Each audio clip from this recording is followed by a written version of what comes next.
one, presumably this week and next week, you are attending a grading appointment. Again, no, you only get a grade through an appointment. So make sure to understand, we're doing the grading appointments this week, next week. I would guess the people here are all people who have made appointments, but we still have some people who haven't made appointments. After homework 2 is submitted, of course, we're on to different appointments, and that's how it's going to work the rest of the semester. At the end of the semester, we don't go back and grade assignments that never had an appointment. So I'll send you an email to everybody just to remind you, because I don't want anybody to miss an appointment. The worst thing you can do is give a grade away. Don't give a grade away. We want everybody to make sure. But again, end of the semester, sometimes I get emails, and, I'm out in the country, and I never had homework 1 graded, and I need that grade. Why? That was a requirement to get a grade, right? We don't want that. Just understand, we really keep it rigid in the schedule. In the end, it's like much better for all of us. But make sure, I always tell students, when you get into industry too, don't ever give points away when you're a student. Don't ever give anything away, when you're a student, any points. And when you're in industry, don't ever give credit away. Okay? Always make sure you take credit for the work you do. In fact, first day you go to work, you should always maintain something like a log of all the work you do. Every single last thing that you do, you should have a record of it. Because if you're ever up for review, you're supposed to explain all the things you do, and you'll forget some of the things that you did. No matter how small, you're supposed to be credited for work that you did. And if you don't take credit for things, other people will. And you really should be compensated for the work that you do and take credit for whatever you do, don't take credit for things you didn't do. And that'll get you in a lot of trouble. Don't ever do that, right? You should also, of course, credit people who have done things that on projects that you worked with. Don't ever leave people off of the credit list. Okay. Homework 1, you're getting graded. Homework 2, of course, is released. We're going to keep talking about React today.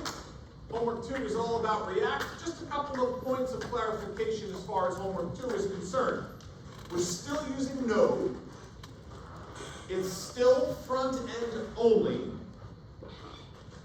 All right?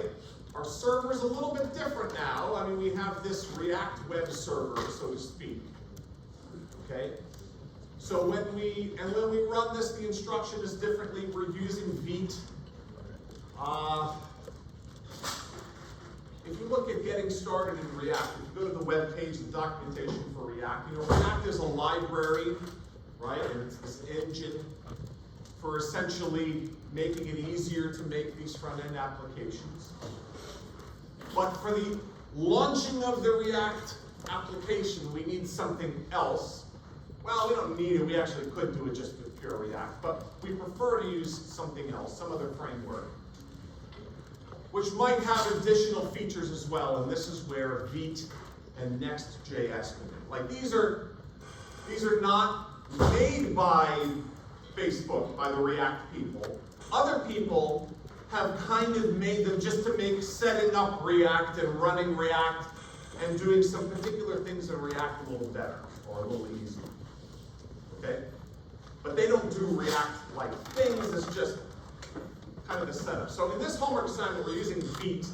You don't really ever have to think about it. If you go in there in the project file, right? If you go to the repo and you go to the project file, you'll find the Vite config file there. And it doesn't really even do, I mean, you look at it, it's like, this is all it does, The setup file itself isn't very interesting. And in fact, Vite doesn't do nearly as many things as we'll see that we're going to use next for. But there is Vitest.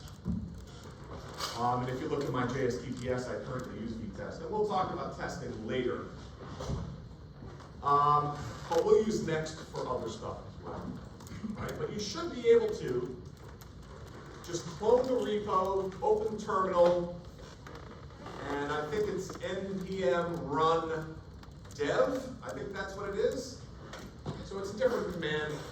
If you open package.js, open that file, or package.json, I'm sorry, package.json in the project, you'll find all the available scripts in there, right? Like that you might want to use. We're not using all of them, but we're using the dev one. So you should see it in there, okay? And if you're wondering what I'm talking about, I made the repo public, didn't I? Yes. I did, okay. I just had a weird moment where I was like, wait, maybe I forgot to do that. All right, I did. So let me just check here. So I'll just show you one quick thing here in the repo. URL is, here it is.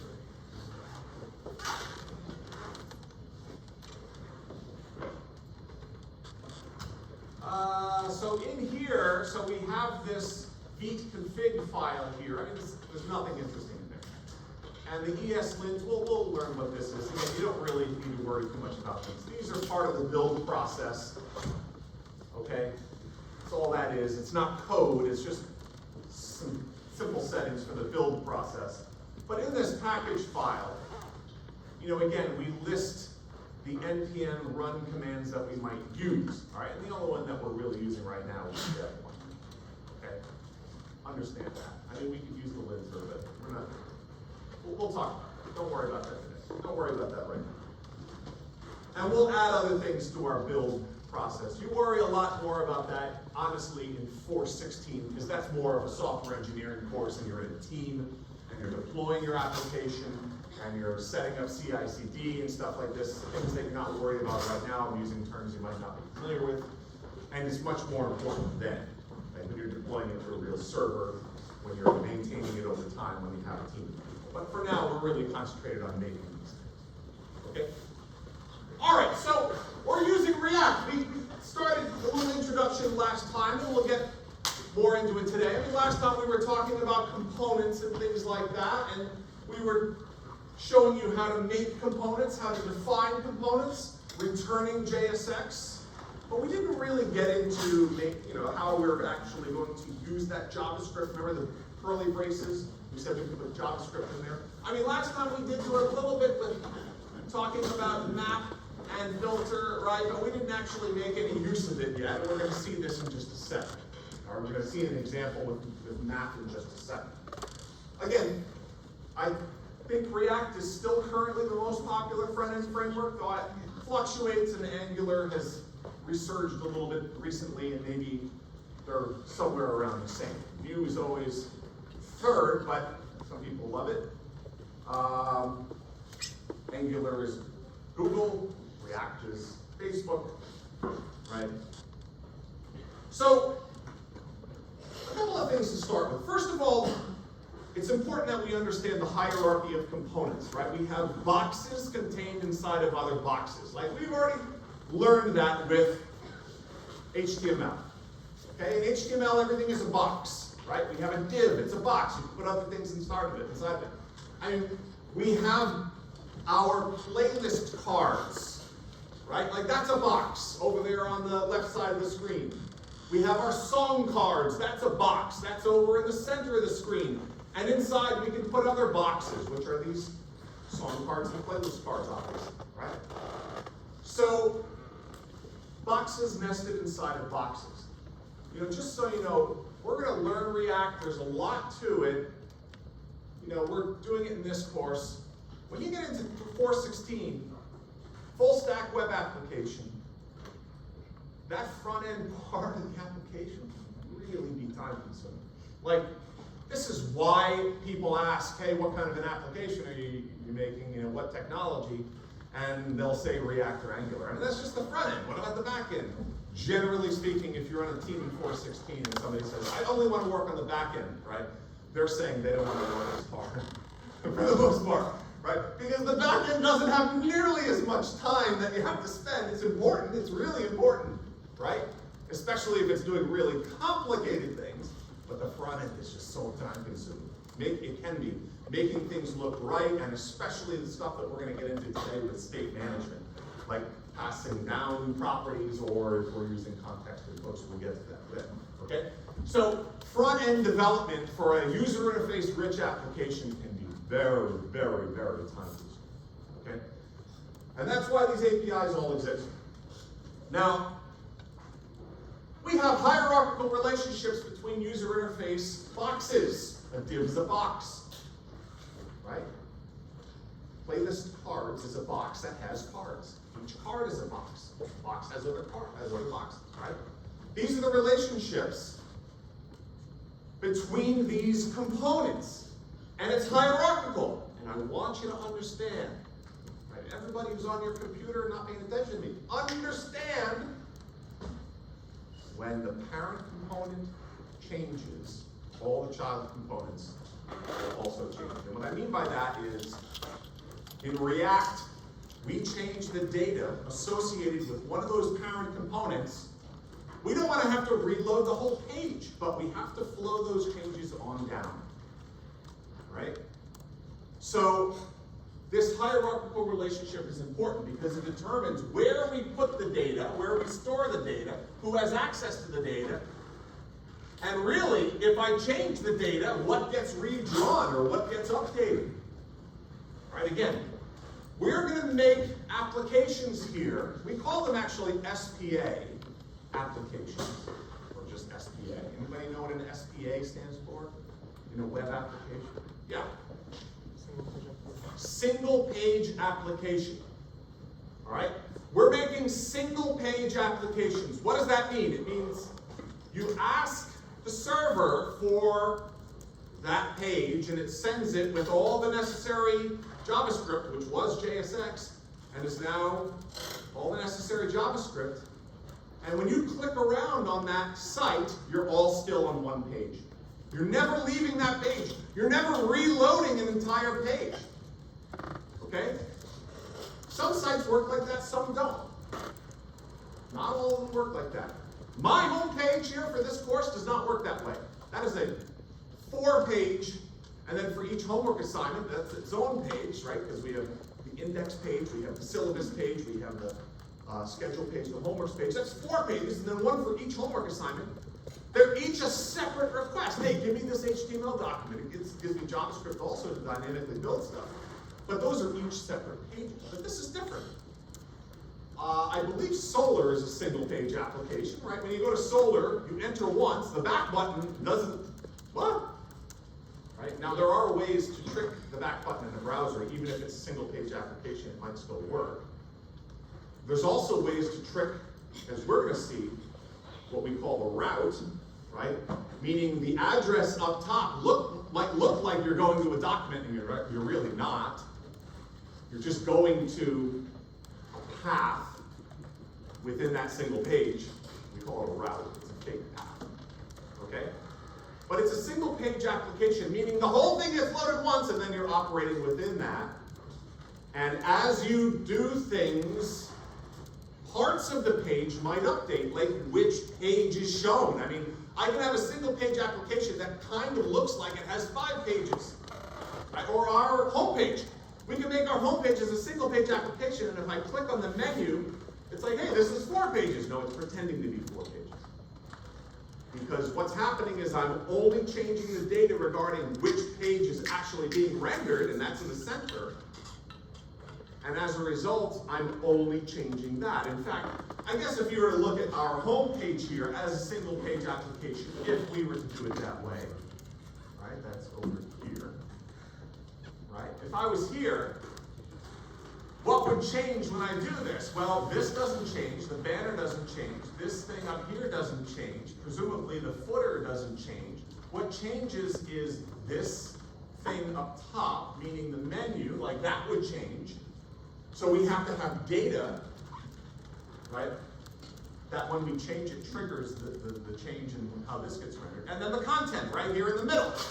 So maybe in React we would say, all right, we're going to have state variables. We're going to have a state variable to keep track of which page we're on.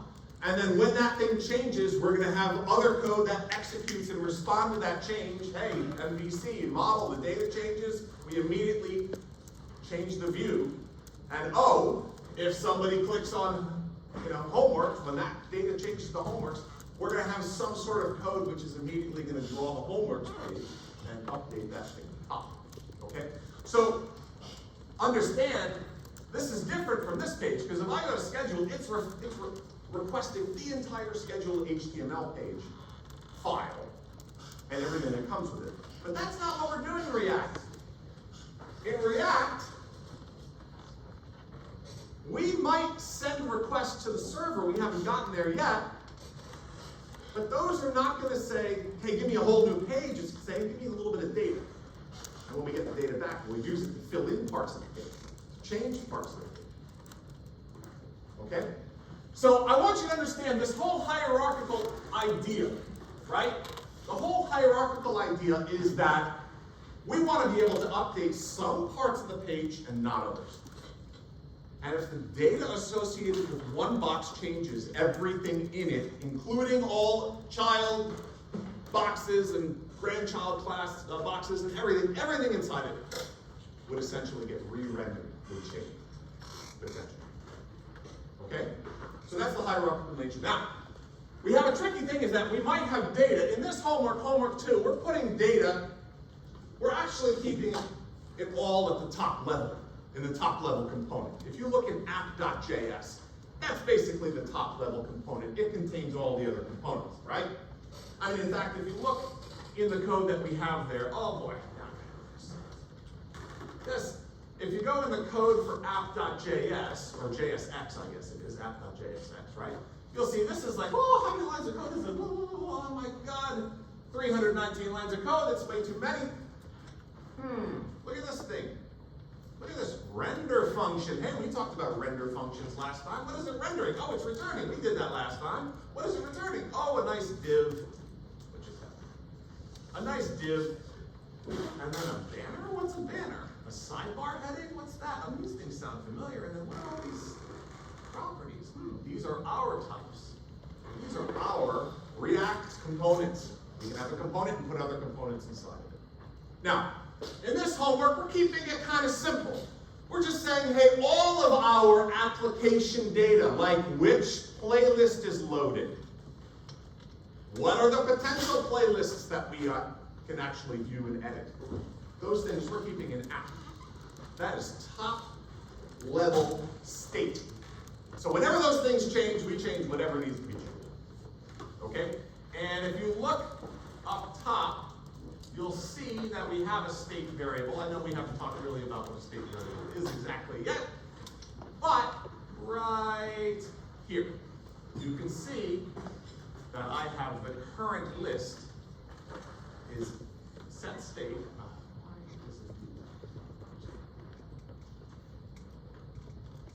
Set state is one of the state variables. Another one is session data, which has next key counter, key name pair. I don't know what that is exactly just yet. And then we have key list pair, list key pair marked for deletion, so and so. What are those things? Well, a couple of things. First of all, note, I'm not going to get into the marked for deletion thing yet. All right, we'll get to that. But note, I'm sort of setting the groundwork for when we do full stack in this assignment. We are still front end only. We do not have a back end, meaning we don't have a database and a server waiting for things to put things in and get things out of the database. We don't have that yet. We're still using local storage. Okay? But we're using local storage differently in this assignment. It's really important that you understand this from the beginning. Okay? Because in this assignment, I am storing each playlist file in local storage separately. All right, they're each stored separately. In homework 1, it was like that. Remember when you went looking in local storage? You found one entry. What was the one entry? Local storage, what was it called? Yes? Yeah, it was recent work, right? Like stuff and things and that, and you want to come back later and edit it again. I mean, we don't have a database or anything like that. We're just saving it. We're just calling it recent work. But you can clear it and reset it. And once it was reset, the next time you load the program, it would load it from the JSON file. Right? But recent work had all the playlists, no matter how many you made, right? All of it. And if you deleted one, it wouldn't be in there anymore. So that was that. And this assignment is different. Each playlist has a separate entry inside of local storage, okay? And if you're running it right now, which is what I assume everybody's doing, not watching Lord of the Rings, that my father can enjoy that instead of watching his lecture. He came to lecture one time, and he told me after class that the person in front of me was watching Lord of the Rings, so he enjoyed it. But, if you look inside of local storage, you'll see there's a separate entry for each in it. The ID number, like each playlist has a unique ID number. And I don't remember what I called it, but it was like playlist and then the ID number or something like that. But then there's another entry. All right, so I have two entries. Well, if we have 3 playlists, we have 4 entries. There's local playlist 0, playlist 1, playlist 2, and then there's another one, which is like, it's called something like key value pairs, or key name pairs, or something like that. I don't exactly remember. What is that? Well, I want you to think about, I'm laying the groundwork for when we actually end up putting it in a database on a server. Right? I want you to imagine that you go to Google Sheets. When you go to Google Sheets, you just type in Google Sheets. What do you see? You see a list of all of your Google Sheets. Like all the ones that you've used, and particularly the ones recently, because they sort them by the last access. So the ones you've used most recently are the ones at the top. Everybody understand what I mean? They do not load the sheets. The sheets are not loaded. Like all the data from the sheets are not loaded.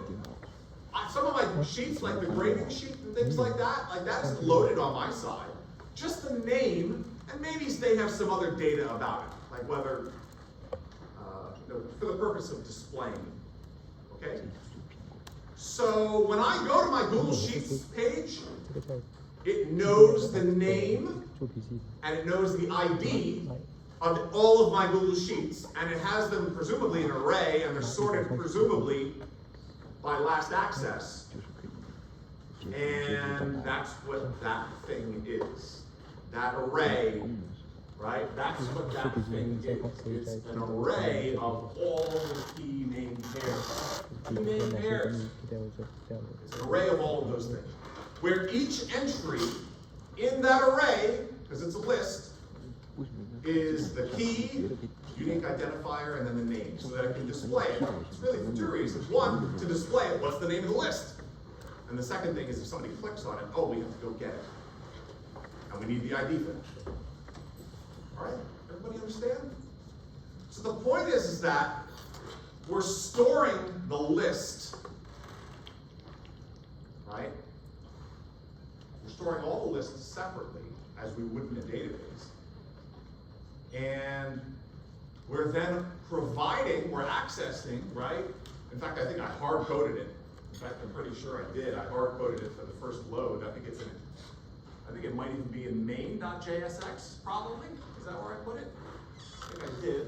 Like right here. There it is. Key name pairs.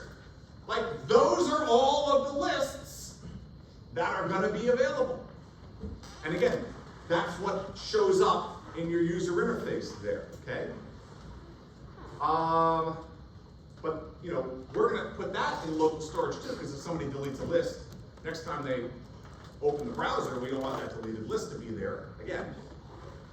The thing I want you to understand is we're going to do the same thing later with database, but it's, of course, with database, we're not going to have those files local storage, right? We're going to be requesting them from the server.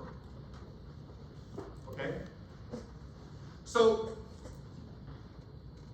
we have a few things to worry about here as far as this assignment is concerned, right? And the local storage stuff, I mean, I kind of did most of it for you anyway, but you just want to be, you want to understand like what we're doing there. The key name pairs we're going to be doing again in homework 3 for the rest of the semester. Okay? All right. at some component, top level component, state would be like the data. And when it changes, hey, we would presumably have to update the view. Right? We already know that we do that. React doesn't call it MVC, they call it Flux, but it's not that different. Flux is what you'll get used to in the industry. People love to come up with new acronyms and new terms and credit themselves, and they're exactly like existing. There's like 20 acronyms for the same term many times. So, but it's different.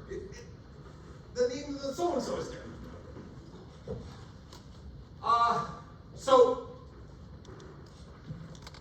our top level components have state. When we update that state, that's going to trigger a render, just like with MVC. Change not model data, it triggers the view to re-render. All right? Changing state, React will trigger a render of that component and subcomponents. All right? But there are some funny rules with the re-rendering of subcomponents and things like that have to do with this virtual DOM, which we'll talk about. Okay? All right, so again, we're going to be using Node. I do realize that, again, we're using Vite, although it's not really anything for you to worry about.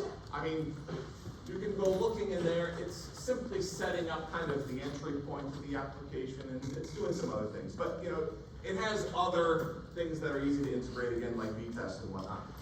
We will get into using Next.js, which is also can do the stuff that Vite does for the most part, but then it also has some other advantages to using it that we haven't talked about. All right. Anyway, so we have this main.jsx in this assignment, which is the entry point into our application. And you'll notice, hey, we're actually create root. This function, we're importing it. Yeah, that's a React function. And basically the way it works is that in our project setup, we are saying, hey, the entry point for our single page application is going to be main. And we do have an index file, right? You can see the index file in there, and you can see the index file actually will be empty, essentially. And it doesn't have anything. Everything gets filled in through our React components. So it's not like we have a body with some stuff and then we have React components. No. Everything in the entire page we are going to put in there using React components. So our root React component is app, and this is how it ends up as the root, is because our main.jsx, which we reference in the project, right? We say that's the entry point, and create root is a method from the React library that we can call, and then we can specify what our root is. We're going to put other stuff in there later, by the way. I think we'll get into today, but it's for homework 3, but we're going to put other stuff inside of create root as well. All right? So app is that root component. We think of it as the top level component. It contains everything else. Everything else is going to be contained within. By the way, contained doesn't necessarily mean visually contained. I mean, I can take something and I can give it coordinates that move it outside of a box, right? I can give it negative coordinates or whatever. I mean, I can move it. Think about our modals, right? Our modals swoop in from outside of the view, right? But they're still contained, okay? Anyway, so that's our default, our top level component. And you can see that in the way that we're doing this in homework 2, and again, we're going to do it differently in homework 3, all right? All the things that you hate in homework 2, we're going to hopefully be like, okay, now we're going to free ourselves of some of those, and we'll do it a different way in homework 3. We are going to initialize the state for our application in our top level component, and that is app, and that's what I just showed you, okay? Inside the constructor, you can see the state. Right? There's a set state function we can call, and we can set state for whatever the state is. And again, the state that we want for our application are the things, this is important, state the things that feed our React components. Again, the things that change. So state the things that feed our React components. So, what feeds our React components? Well, like, what are the key name pairs, meaning the playlists that we can choose from? Okay? Because if I have 3 playlists, there's going to be 3 things. If there's 4, there's going to be 4. If there's 2, there's going to be 2. That's one. Another is which one is currently selected, because that's going to determine which is displayed. But also other things like, what am I currently doing? Is the modal open? Am I editing a song? Right? Am I in the process of what? Right? Like these things also might affect state as well. Okay? So all of those things could be regarded as state because they might affect what gets rendered. But as we're going to see, we don't necessarily store them in app. Okay? All right, so what I do in app, of course, is we override the render function. Okay? It's the top level component. And if we think about our application, of course, it's the thing, it's the box that's going to contain everything. All right? So we simply return JSX in the render, but since it's the top level component, it returns a lot of stuff, right? And that's why this thing has so much, right? Again, if you look at app.js, it has a lot of stuff in there. Just the render, I mean, look at this. All of this stuff. Now, you'll notice a couple of things. The JSX, which is this part, is clean. Now that, I really like keeping it as clean as possible. I don't even like putting dynamic function calls in there, even if they're just functional function calls, which means they're not really doing anything, just returning the values. Just for the sake of my insanity, right? But you don't necessarily have to do it. What I mean by that is, if you look up top here, I have these variables. Can add song, can undo, can redo, can close. You know, we know these functions. We know what these functions are. I get these variables and then I put them where they're supposed to be put, like inside of here, right there. Okay? Now, edit toolbar is expecting a property called can add song. It's expecting it. Like when I define that class, it's expecting that thing to be passed to it. All right? You might say, why do we have to do that? Why couldn't we just do it? We could.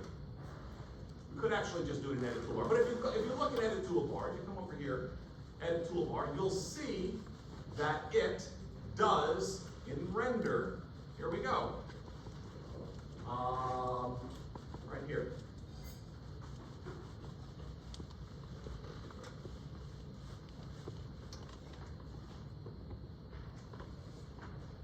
Auto-box it. Here it is. Right there. This is called auto-boxing. I sent down these properties, right? Everybody saw how in the parent component, app.jsx, I sent it to this edit toolbar. And now I'm saying, hey, this.props, give me all those props that we just sent down and I can get them all just like that. That's called auto-boxing. Just saves you a little bit of work. Right? This is in our edit toolbar. Okay? And then I can use this, can undo, I can use that. Why? Because I can check to see if can undo is true. Well, then I'm going to use a particular class, which is the disabled class, for rendering my undo button. And you can see in here, the undo button right here, it has a class, and if the can undo was false, then it's going to use disable. Okay? All right. So, now again, I'm covering a lot of stuff. This is kind of complicated, the relationships between all these things. What I'm trying to show here is that we can have data in these top level components. We can figure some things out there in our code. And before render gets, or maybe at the top of the render function, remember render has to return JSX. And so we can do a bunch of things before that, and then we can send data down through props. We can also send down callbacks. Right here, we can send down callbacks. What's a callback? It's essentially a function that can be sent almost like a variable as a parameter, and lower level component can call that function. All right? So this is with class-based React, this is how we would do this. All right, now I know in homework 3 we're not going to use class-based React, we're going to use context and hooks, we're going to do it differently. Okay? There's a ton of code written this way. Lots and lots and lots and lots of code written this way. So it also, I think, is useful to understand some things. Okay? So in our app, JSX, we're going to override render, we're going to initialize the state, right? And we're going to have to specify what happens when the state gets updated and things like that. Okay? We did a little bit last time about how we can write JSX, right? I mean, with the class component, make a class that extends React.component. Our render function simply returns parentheses inside JSX, right? That's the JSX part of it. Okay? And again, curly braces, that's for JavaScript, which we would typically, I mean, you can call a function there. Presumably, if you're going to call a function there, it has to return something. All right, if you're using that in there, it has to return something. Like curly braces in JSX means it's going to produce something. All right, so in this case, we're just referencing a props variable, meaning it was sent down from whoever, wherever is, whatever is containing shopping list, like whatever the parent component is, presumably sent down name. Right? And if we wanted to use this thing somewhere, now we can do something like that. Right? So presumably, its parent component, okay, has the shopping list in there, and then is sending down name as a prop, and that's why the name is there. Right? And you might ask, well, why doesn't this thing have the name? And the answer is, well, this is presumably where the data for the shopping list is kept. All the data for the shopping list is kept there. And this is maybe a lower level. Presumably that thing has all the shopping lists. Okay? Just so you know, this JSX, it gets converted into JavaScript, right? Browsers don't know what JSX is. Like, a browser wouldn't know what to do with that, right? Because it has the curly braces and because the render what? But browsers know Java. JavaScript. Browsers know JavaScript. So the React engine, what happens is it will take your JSX and whoop into JavaScript. And this is actually what it produces. In fact, there's a site, Babel, where you can take your React components and you can see what they're going to look like in JavaScript. So left is JSX, right would be the produced JavaScript. It's just an interesting little exercise to look at. Right? I don't know if it works the opposite way, if you could take what's on the right and produce React components. I don't think it works then. Maybe. All right, so understand that React has its own DOM. It's called the virtual DOM. Okay? This is the source of much confusion. It's much confusion for me, and I've been doing React for 10 years. Okay? And the reason it's much confusion for me is because it keeps changing. Okay? Again, Facebook owns it. They want to keep improving it. They keep updating it. Same with my 381 course, my game programming course in Unreal Engine. I mean, they keep changing the engine. Every time I learn it, it's like they keep changing everything. It's a little bit infuriating, but it's true with this. I mean, since I've been teaching this course, the first time I created the course, I think the first time I taught it was fall of 2018. It was either 2018 or 2019. I think it was 2018. No, it was fall of 2019. Fall of 2019. And, like, there have been so many changes in the library since then. So, there's something called reconciliation, which has a new way of doing it. But understand, there's something called the virtual DOM. The virtual DOM is React's storing what is going to be sent to the DOM. Again, the browser knows the DOM.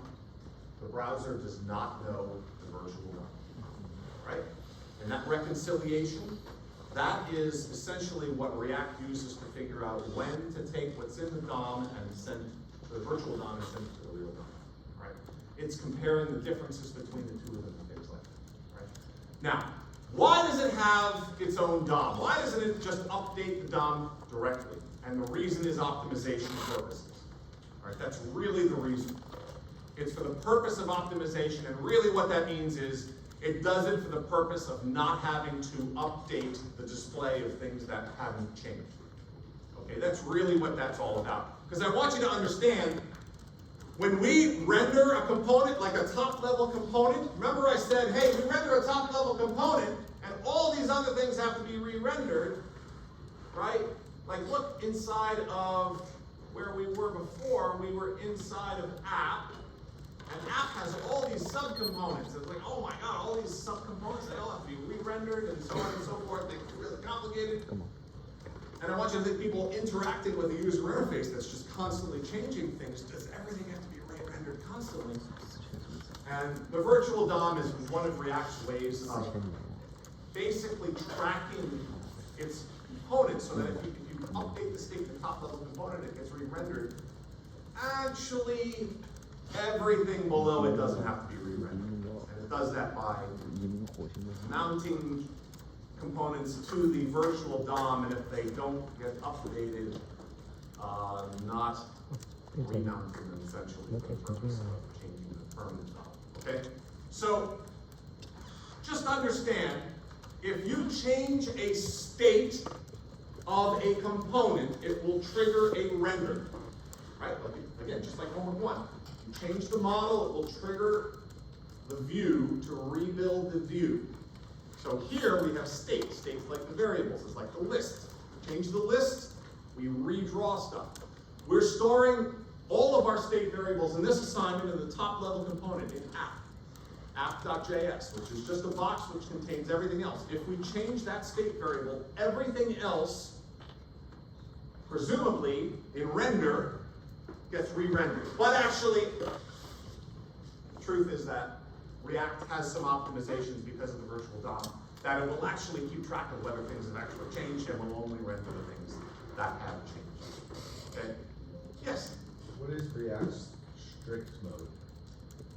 I guess, you know, that's something that I have put in there since the beginning of time and have never changed. It's how many, is it warning or error messages? I'm not sure. But it will give you certain warning messages, which, or if you don't have them, it won't give you those warning messages, which don't necessarily interfere with the running of the application, but might be a sign of other types of problems or things like that. But off the top of my head, I don't remember what kind of warnings they use. So the question is in regards to app.jsx, inside of that create root or create class, it is inside of that function where you're essentially starting, or I guess that's not, that's in main.jsx, it's in main.jsx. You're putting inside of the app, like the bracketed app, right? You're wrapping that inside of your strict mode thing, which is essentially for the developer to get more feedback on certain things. And I don't remember what it is. We should look that up. Okay, I guess I should look it up. So, understand that this whole deal with the virtual DOM, how these components get updated and how they end up in the real DOM, like there's a whole component lifecycle here, okay? And this is part of what we call the template design pattern. This semester, we've been talking about design patterns. We already talked about MVC, which is an implementation of the observer design pattern. Exam question. We had in homework 1 a singleton. Right? That's the singleton design pattern. Exam question. We have builder design pattern. That's an exam question. In this assignment, we're using React, and so automatically, as a result, we're using the template design pattern. Oh, we use JSX, which implements the strategy design pattern. So we're using these things. Why? Because they're effective, they're well-known, people know how they work, and so it's much easier to learn an API if it uses known design patterns, right? Especially if it names them. So React components use the template design pattern. What does that mean? It means that each React component has a bunch of methods that will be called by the React library right? When components go through different stages of their life, and you can choose to hook into them, and hook into them means you override them. Or not, you don't have to. Now, if you don't override render, you get nothing, right? So you're going to override render. But you can actually, in our Homework 2 class component implementation, you could also hook into any of these other lifecycle functions. And I'm not really going to get into this because we're not really going to override any of them, but we could, okay? And understand that all of these things are at different stages of essentially being mounted in the virtual DOM, okay? Because again, if a component is encountered for the first time, like it wasn't in the last render cycle, it has to be rendered or mounted in the virtual DOM. But the next time, if it hasn't changed, it will know it hasn't changed. It has optimizations for doing that, and it'll say, well, it's already been mounted, and it'll actually skip the render. Okay? So it has ways of doing that, and we can actually do other things in these functions, including things like, there's actually reasons for retrieving data from the database in some of these things.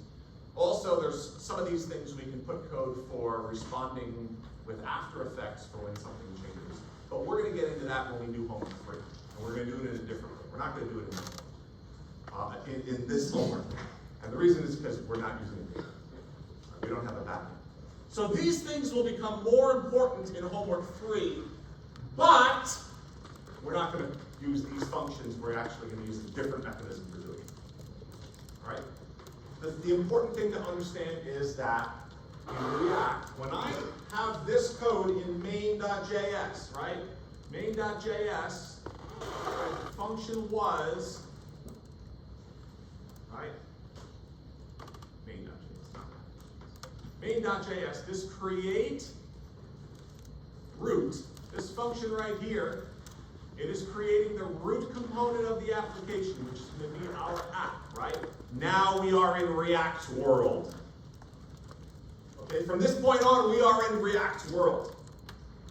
Meaning, we're saying, hey, we want app mounted to the virtual DOM, and from now on, everything is done through those components. And React is like, okay. And on that component, it's going to call every single one of those functions in the proper order. It's like, okay, you know, we're going to put you in the virtual DOM, right? Can you, and there's actually questions for the Boolean, like, can you be mounted? Like, should you be mounted? Then after you are actually, right, it's like testing to see if it should go in the virtual DOM, and after it is, then you have other things that you might be able to do, and then finally, of course, there's a render. There's also functions you can have called after the render happens as well. All right, anyway. So this is what is meant by React lifecycle functions, but we'll get further into this when we get to Homework 3, because it's not as important for us right now. And we're going to do it in a different way in Homework 3. Right? In Homework 3, we'll do it with focus functions. Okay. So, here's a dummy little component. You know, you can see I'm extending React.component. I can override those functions. This is the template design pattern. React.component is a template. I can override any of those functions, and I can have them, and it's actually an interesting exercise. You know, you might even want to take some of your components that you're doing in Homework 2 and just override all of those functions I listed on the previous slide and just see when they get called. Right? When do they get called? And if I update something, do they all get called? Which ones do, which ones don't? Right? Again, React has these optimizations to make sure they're not completely re-rendering components that didn't change. Right? So, but you can see I have a render function. What do I know from that render function? What do I know immediately? What do I know immediately? There's something looking at this render function that immediately you should say, okay, I know one thing. What's that? Yeah. Absolutely. It has a parent component, right? This is not the top level component, because it's being passed a property right here. This.props.myNumber. That had to be sent by a parent component. That's the only way it gets there. So there must be a parent component which sent that down. And again, think in terms of this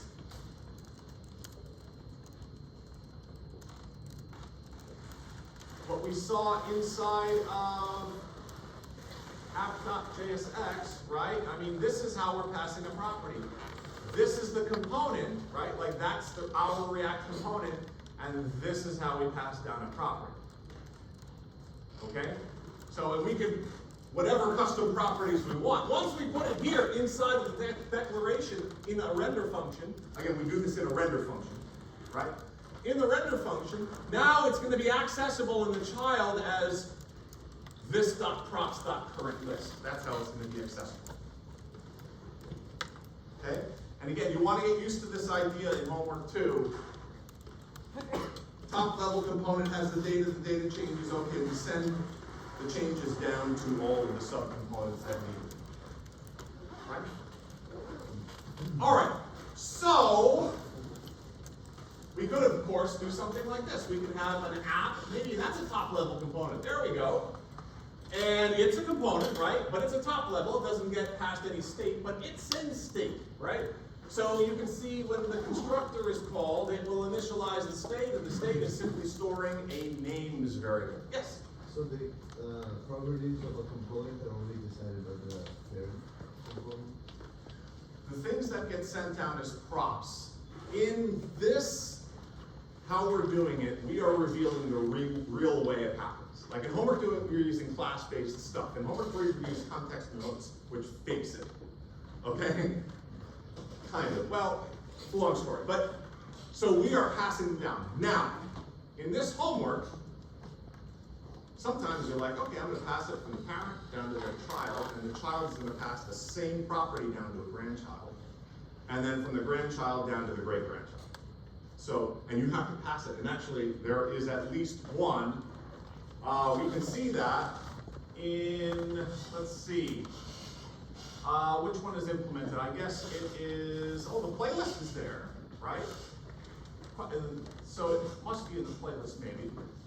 Because we have in, if you look inside of app.jsx, app.jsx,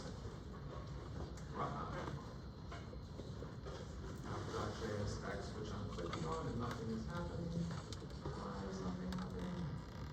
Okay, so if you look at app.jsx over here down in render, you'll see that there is song cards, okay? Song cards has a current list. Okay, these are the lists of songs. Well, actually, that's the playlist. That's the playlist. That's the playlist song card, right? This thing right here, right? And wait, do I want that one, or do I want the? Yeah, that one. So that's the playlist. And then if I go down to song cards, which again is on the right side of our view when we're doing this. We'll see inside of here, we get, right here, through auto boxing, we get the current list, okay? Now the question is, we need to send down the individual songs to each song, like the information. So you'll see inside of render, I'm sending a song card, and you'll see that I'm taking something out of that list and sending it down here. Okay? So app has the playlist. I send the current list, the one that's loaded to be edited, down to song cards. Song cards now has that one list. And for rendering each song card, it sends down just the song. Everybody understand? So the playlist gets sent from app to song cards, and then just the song gets sent to each song. Because each song, to each card, each song card. Yeah? So when the grandchild edits this property, is it automatically binded to, is it like the same object that the parent and grandparent sees? And that's how it knows which components to react and update to? So this is like the trickiest question of all, which is, do we want these low-level components? I mean, if we change stuff there, do they change? Like, can I change the low-level thing in the low-level component? Can I change the top-level thing? And this makes programmers uncomfortable, right? Because we don't want all these little low-level things messing up stuff in the top level state, right? So what React does is you can send down a callback. So for example, move song callback, that's implemented in app. And move song callback, that's the function that gets called when we move a song.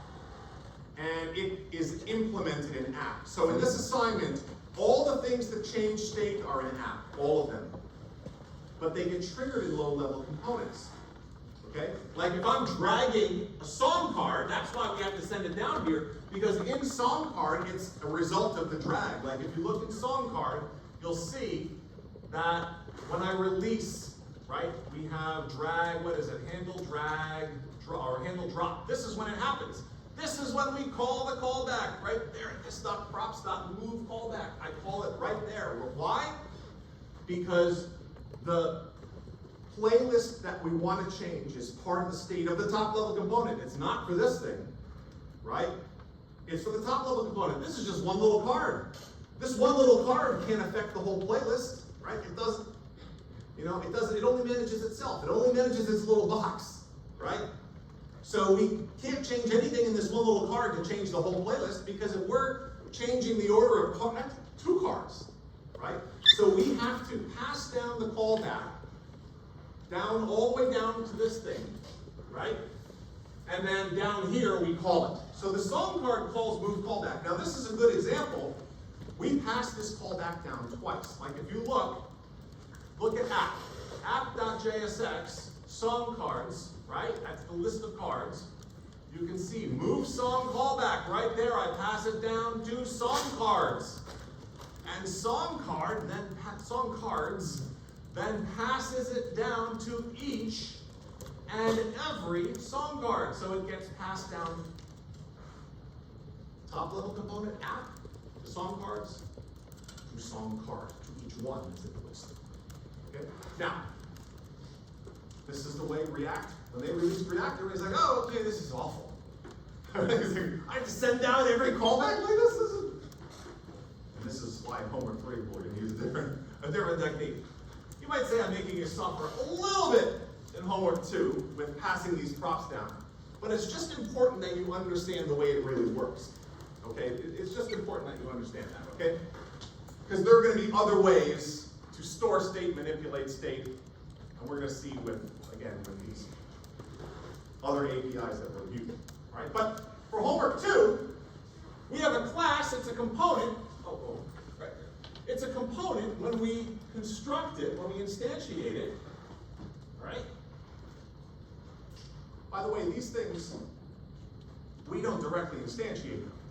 Right? React instantiates them. Okay? In fact, they only get instantiated once, right? And can be mounted and unmounted and updated many times, okay? But that's not in our control, okay? So here we have the state variable has an array of names. And then when I render names list, I'm passing that down as a property called names, and I'm just simply giving it that array, okay?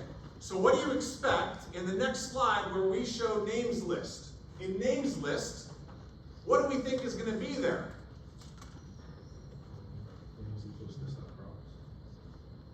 We're going to get something from this .props.names, definitely. Like that, this thing is going to arrive there as this .props.names, okay, inside of names list, right? Right here. This .props.names. And here we go, map. Everybody remember map? Map is like, hey, I have an array, let's do something on every single element in there. We're going to pass in the element and we're going to produce something. And here we're producing JSX. Each and every single name is going to get a JSX return. And that is how you build a list. And if you look in song cards, we're using a map. We're going through all of the songs in a playlist to produce JSX for each card. And we're essentially producing a song card element for each one. If you look at the playlist cards, I think it's called, component, it has all of the playlists in there. And again, we're using a map to produce a card for each one. Okay? So, okay, this is the return of the render function.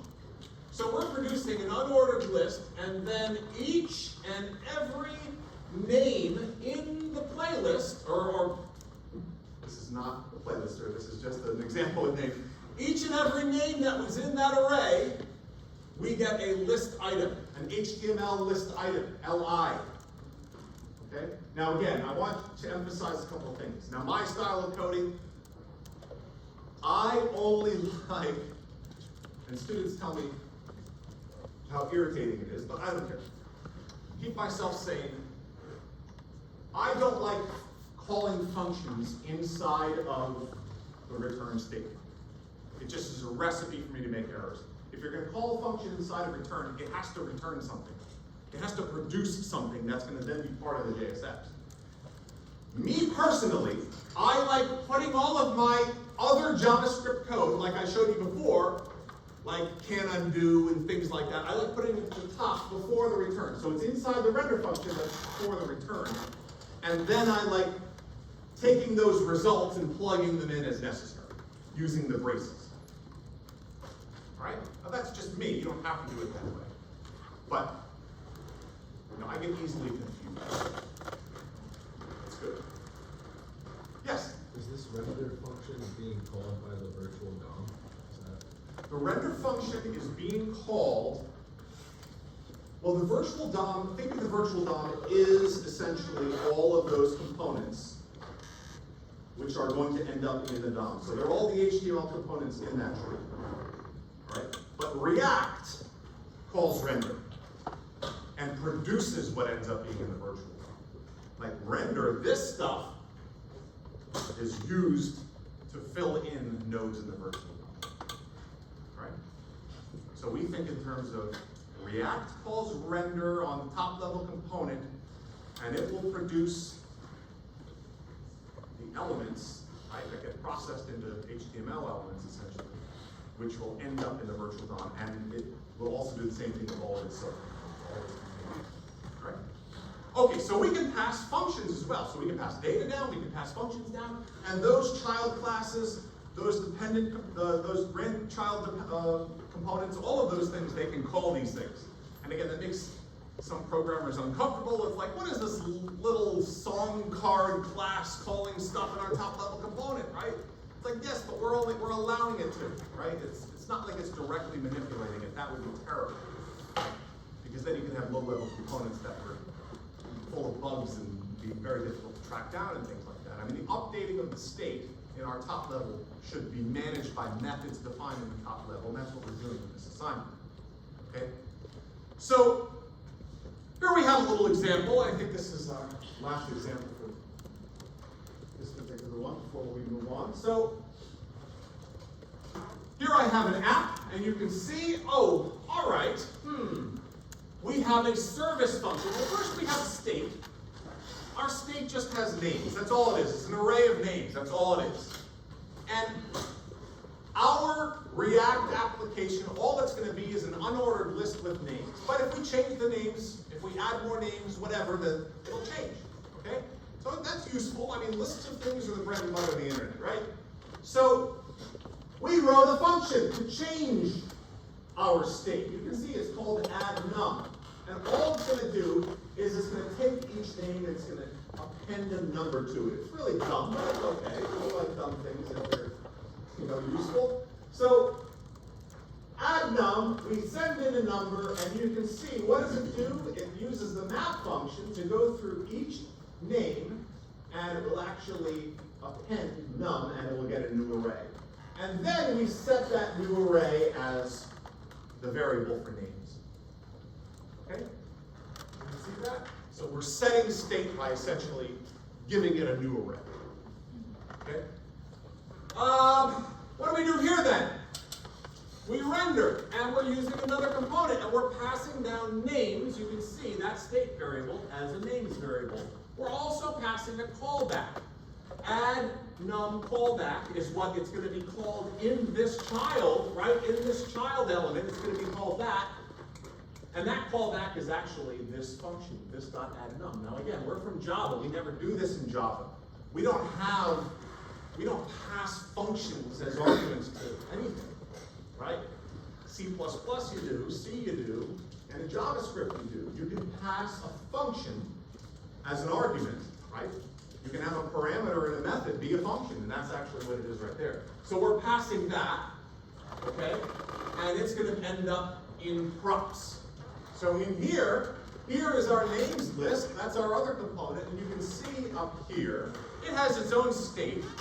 It just maintains a number, right? And that number increments, goes up and up and up and up. Each time we add a new, I guess each time we click on this button, because this is a new button. And you can see, what does it have? Oh, it has a handle function for the button. Okay, so this is a little example of how we can handle an interaction with the component within the component. And here's our render function, and you can see, oh, it's just going to go through all the names, and it's going to produce, for each name, it's going to produce a list item. Oh, and each list item is going to have a thing where if you click on it, I guess it's not a button, it's each list item is clickable. If you click on the list item, it's going to call that function, handle click, which is going to, you can see, update the state, right? It's going to update it 1. So it's going to increment it by 1. And then it's going to send that incremented number to the parent component, which is essentially going to force a re-render. Okay? And the reason is because that's going to change the state of the parent component, which means all the names are going to be Joe 0, Jim 0, or actually, I guess, depending on which one you click on, right? Depending on which one you click on, the number will be added. Right? This example right here, this is demonstrating on a small scale all the stuff that we're doing in the homework assignment, really. As far as these components are concerned, we have a top level component, it has state. We initialize the state, we specify ways to change the state. We then have a render function which sends both a property that's from the state and a callback function from this component down to a lower level component. Why? Because the user interacts with the lower level component. So when we render that lower level component, we are listening for interactions on that lower level component, and we have the handler right there inside of that lower level component. That is this names list. Right? Now we might even theoretically make each list item another lower level component. That's what we're doing in the assignment, right? And we're making each song card its own component. Here, each list item is just contained within the names list. But understand that here inside of this names list, in our render function, we're able to go down through all the names that were sent down through props. We can produce a list item for each, and we can attach a handler to each. And inside of our handler, we can update our counting variable, and then we can also call the callback function, which again will update the state in the top level component, which will then force a re-render of everything that's affected. Now, everything that's affected, why don't we just keep state here? And the reason is, well, this is simple. Names list is the only component here, but it doesn't have to be. I mean, we could have other components that also need that names list, maybe, right? So, and that's true in this assignment, right? In this assignment, we might have, the,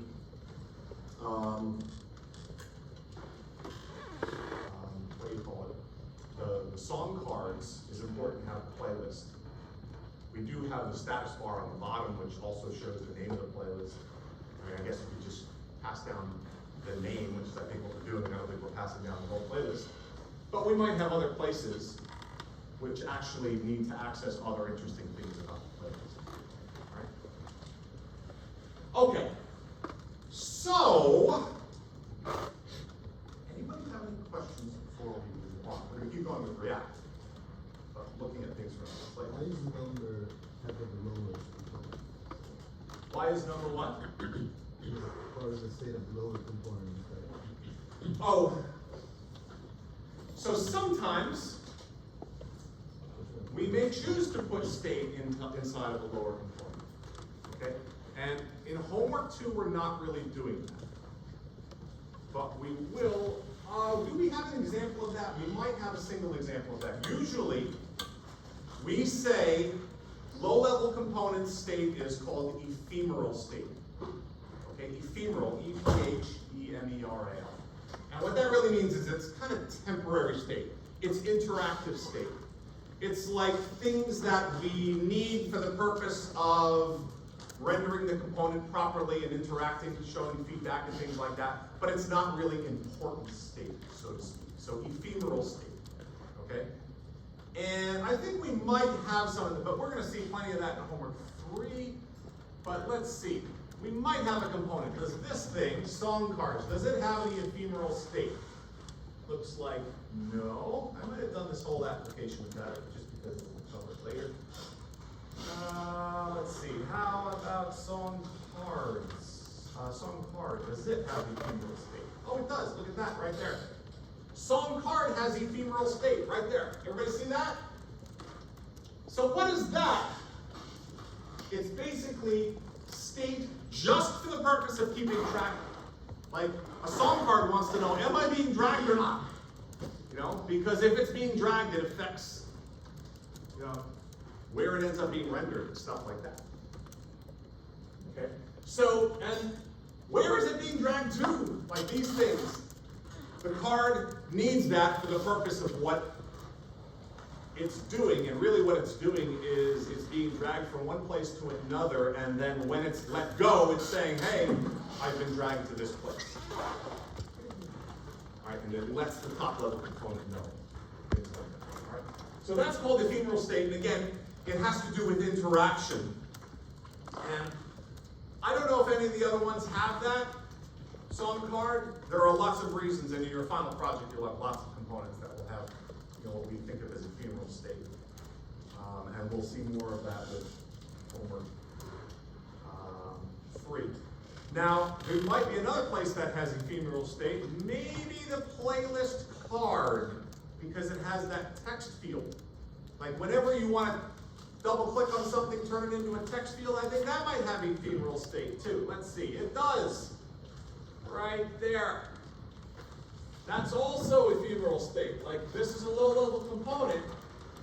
And look at that. It has edit active. False. What do you think that's about? Edit active false. Well, sometimes it's a card with text, and sometimes it's a card with a text field. And if you look at the render function, like for the playlist card, it goes and it checks. It's like, well, you know, which one is it? Is it a text field? Okay, then send it back as an input. Otherwise, just send it back as a card. Or I guess as text.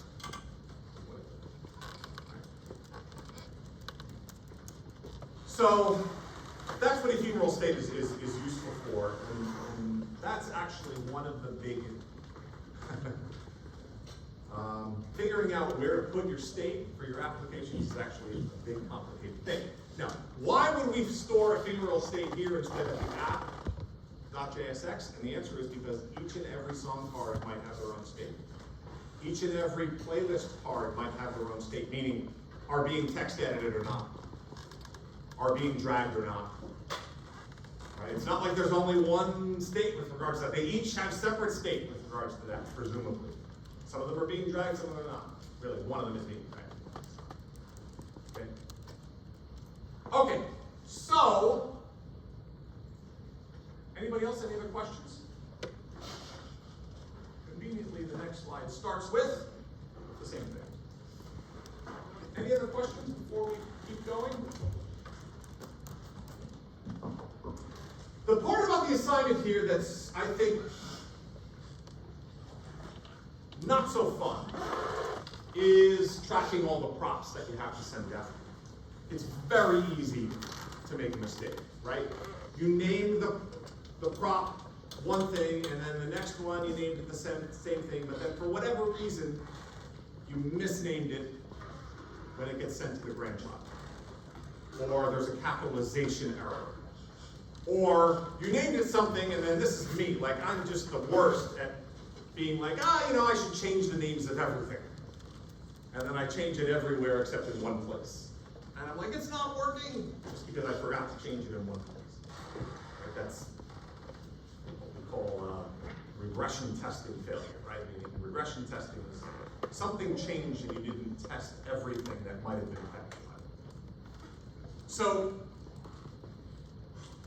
I like to do that sometimes, and it's inevitable that there'll be an error in there, right? Because you're passing state from here to here to here, and gotta make sure you're referencing it, the same thing in each place. But it's a lot of additional noise, I would say. Like this whole process of passing down variables like that, especially down a whole hierarchy of components, it produces a lot of code. It produces a lot of noise, I would say. And we programmers, we love to put ourselves out of work, right? Like, people think about, oh, programmers ruined everything. Like, if you think about the internet puts so many businesses out of business, right? Very few travel agents anymore. That used to be a business in the 1980s, okay? There's no reason for a travel agent anymore. There's lots of things like that computers can do more easily. I mean, just think of Amazon. I mean, Amazon, what does Amazon not do? They put everybody out of business, and they're targeting everybody else, right? So, but we love to write code, we use programmers, that eliminates having the code, right? I mean, that's what the whole point of React is. I mean, in Homework 2, all that raw JavaScript, that vanilla JavaScript for generating our views and things like that, it might not have been that evident in Homework 1, but as the application gets more and more complicated, that gets really unruly and unreadable. You say it's not clean code. It's hard to figure out if somebody else wrote the code, what's in there, and it's very easy to introduce bugs and errors and everything. So React helps with that, with this component stuff. But this first class-based version of React, passing the props down like that, and even just, I guess, the declaration of classes and stuff like that, even that is kind of verbose, right? Even that, we as programmers are like, let's figure out better ways of doing it. So, this is something that React programmers certainly got a lot of feedback on. You know, we have so much boilerplate code. Boilerplate code is just repetitive code that doesn't do anything, but has to be there for whatever reason. Right, for whatever the architecture of the system requires. There's so much repetitive boilerplate code, all of the props passing, which you're going to do all over Homework 2. Somebody asked in the piazza if they could do functional components for Homework 2. I mean, if you want to convert them, but then you got to do a lot of editing. If you've never done that before, do not do that. Right, you'll end up like going down a wrong way, one dead-end street, as the expression goes. You ever been on a one-way dead-end street? One-way dead-end street, you'll end up there, and you'll have no way of backtracking out of it. So, I would advise the only way you want to use functional components in this Homework 2 is if you've done it. And even then, I would say it's a lot of time. But anyway, we want to figure out, are there better ways to do this when we're not having to pass down all these properties all the time, again, from parent to child and grandchild and things like that. We also want to start thinking about, hey, how about the state? That state, I mean, we already saw before, we're storing state variables in two different places. In app, we have all of these state variables, and then we have what we call this ephemeral state. But there might actually be other things that are in between those two. I mean, ephemeral state is kind of interactive state, particularly to a component. But there might also be, especially for the purpose of what we call componentized design, meaning, I want to make a component. I mean, look at Google Apps. I want to be able to make an application, and there's lots of components that are used between all Google Apps, like that share button. Like that thing has functionality, and it triggers that open box where you can share. I mean, all that functionality, it's common to all these applications, but it's only one little part of the screen. Can we somehow store state there as to whether it's open or not, and the interactions and what it's shared with, and not have to share it with the whole application, and thus need to, you know, we can, if we want to use it in other applications, we don't have to necessarily share the whole app. Right? I mean, we don't want the whole app. We only want that one little component to be another application. So componentizing our components is also what this is really about. And so for that, we're going to learn some new ways next time, right? We're going to learn some new ways in how to use some additional React APIs to not have to pass down all these elements. All right, so I'll see you next time, everybody. Try to get early start at home.